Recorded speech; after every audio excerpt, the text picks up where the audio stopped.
Hello दोस्तों, नमस्कार। आपका स्वागत करती हूँ डीएनपी इंडिया में। इस वक्त की 10 बड़ी खबरों से हम आपको रूबरू कराएंगे। तो आइए शुरुआत करते हैं खबरों का सिलसिला।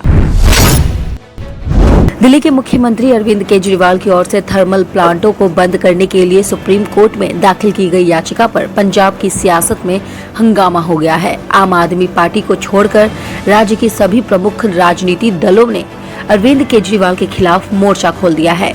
केजरीवाल पर नवजोत सिंह सिद्धू ने भी कड़ा हमला किया है।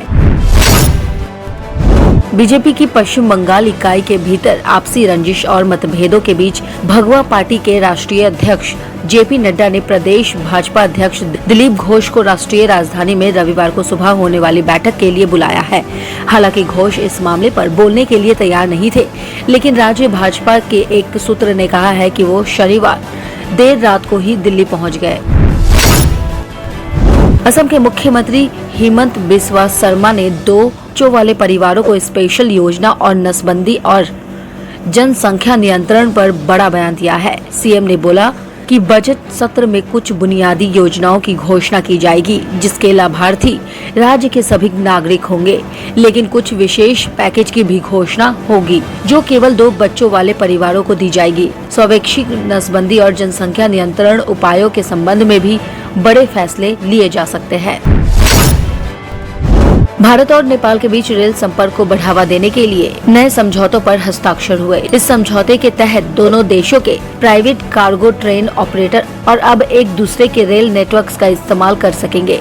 अभी तक ये कार्य केवल सरकारी कंपनी कॉनकोर ही करती थी। समझौते के तहत दोनों देश किसी तीसरे देश में माल के निर्यात या आयात के लिए भी रेल नेटवर्क्स का इस्तेमाल कर सकेंगे।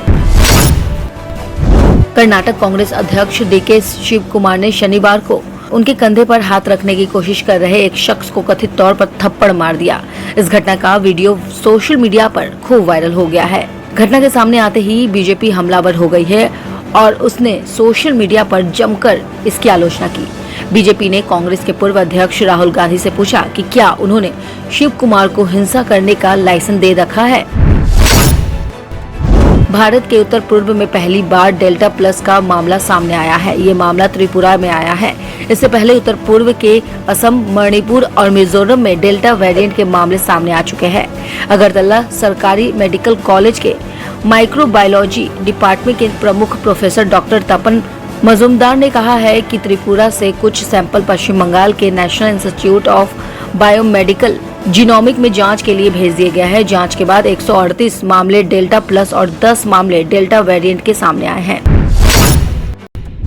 भीषण गर्मी का सामना कर रहे दिल्ली के साथ उत्तर भारत के लोगों को अब राहत मिल जाएगी। यहाँ के ज्यादातर हिस्सों में मानसून एक दिन के भीतर सक्रिय हो जाएगा।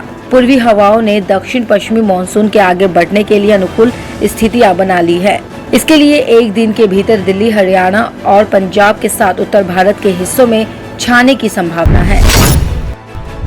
देश की प्रमुख रेटिंग एजेंसी क्रिसिल की एमडी और सीईओ अंशु सुयश मानती हैं कि कोरोना महामारी ने जीडीपी को बड़ा नुकसान पहुंचाया है। फिलहाल सरकार को 2 मुद्दों पर सबसे ज्यादा ध्यान देना चाहिए। पहला, टीकाकरण की रफ्तार बढ़ा देनी चाहिए। दूसरा, जिन सेक्टर पर सबसे ज्यादा कोरोना महामारी का असर हुआ है उन्हें मदद देने की विशेष कोशिश होनी चाहिए। बेल्टग्राउंड मोबाइल इंडिया को भारत में इस महीने की शुरुआत में एंड्रॉयड प्लेटफॉर्म पर गेमर्स के लिए जारी कर दिया गया था, जिससे सी प्लेयर्स इसके नए सीजन का इंतजार कर रहे हैं। अब यह इंतजार खत्म होने वाला है। गेम निर्माता क्राफ्टर ने घोषणा की है कि बीजीएमआई प्लेयर्स नए सीजन के लिए तैयार हो सकते हैं। एयर विस्तारा ने बोइंग 787 से ड्रीमलाइनर विमान के जरिए दिल्ली और टोक्यो के बीच सीधी उड़ानों का संचालन शुरू कर दिया है। उद्घाटन उड़ान दिल्ली के इंदिरा गांधी अंतर्राष्ट्रीय हवाई अड्डे से रवाना हुई और टोक्यो के हानेडा हाईवे अड्डे पर उतरी। विमान कंपनी ने बताया है कि दिल्ली टोक्यो रूट पर एयरलाइन की उड़ान भारत और जापान के बीच बने एयर बबल व्यवस्था के तहत संचालित होगी। खबरों की और जानकारी के लिए देखते रहिए डीएनपी इंडिया। तब तक के लिए नमस्कार।